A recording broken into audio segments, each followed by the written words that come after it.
Good afternoon, everybody. Today, the entire world is appalled by the brutal murder of Jim Foley by the terrorist group ISIL. Jim was a journalist, a son, a brother, and a friend.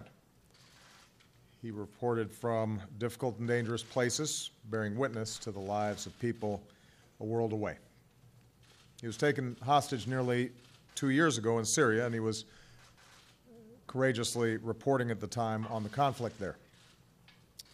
Jim was taken from us in an act of violence that shocks the conscience of the entire world. He was 40 years old, one of 5 siblings, the son of a mom and dad who worked tirelessly for his release. Earlier today, I spoke to the Foleys and told them that we are all heartbroken at their loss and joined them in honoring Jim and all that he did. Now, Jim Foley's life stands in stark contrast to his killers. Let's be clear about ISIL. They have rampaged across cities and villages, killing innocent, unarmed civilians in cowardly acts of violence. They abduct women and children and subject them to torture and rape and slavery.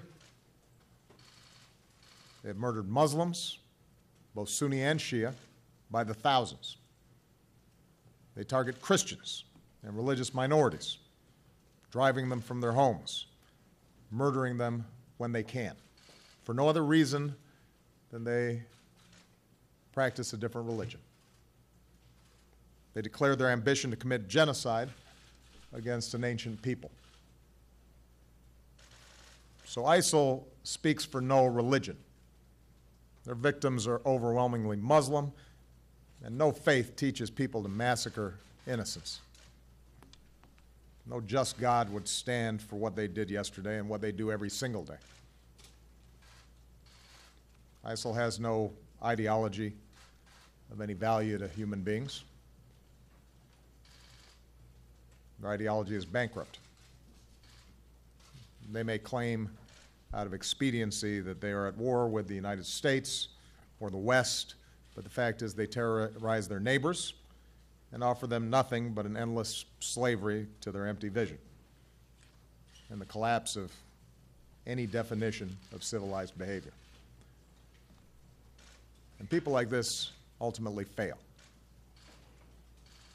They fail because the future is won by those who build and not destroy, and the world is shaped by people like Jim Foley and the overwhelming majority of humanity who are appalled by those who killed him.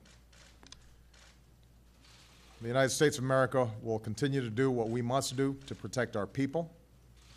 We will be vigilant and we will be relentless. When people harm Americans anywhere, we do what's necessary to see that justice is done, and we act against ISIL, standing alongside others. The people of Iraq, who with our support are taking the fight to ISIL, must continue coming together to expel these terrorists from their communities. The people of Syria, whose story Jim Foley told, do not deserve to live under the shadow of a tyrant or terrorists. They have our support in their pursuit of a future rooted in dignity.